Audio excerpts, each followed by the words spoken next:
কোটা আন্দোলনকে কেন্দ্র করে বিভিন্ন ফেসবুক পেজ থেকে শিক্ষার্থীদের উস্কানি দেওয়া হচ্ছে। এরকমই একটি পেজ পিইউএসএবি, যেটি পরিচালিত হচ্ছে দেশের বাইরে থেকে।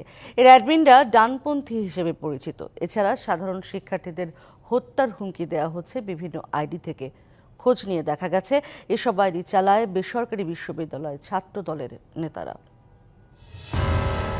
কোটা সংস্কার আন্দোলনকে কেন্দ্র করে সামাজিক যোগাযোগ মাধ্যম ফেসবুকে একের পর এক উস্কানিমূলক পোস্ট দেয়া হচ্ছে private university alliance of Bangladesh PUSAB নামের একটি পেজ থেকে। সাধারণ শিক্ষার্থী ও আন্দোলনের সমন্বয়ক সংশ্লিষ্টরা বলছেন এই পেজের সঙ্গে তাদের কোনো সম্পৃক্ততা নেই। এরই মধ্যে গুজব ও অপপ্রচার ঠেকাতে ফেসবুক পেজ পিইউএসবির তথ্য আমলে না নেয়ার জন্য অনুরোধ করেছেন কোটা বিরোধী আন্দোলনের সমন্বয়করা। ওই পেজে গিয়ে দেখা যায়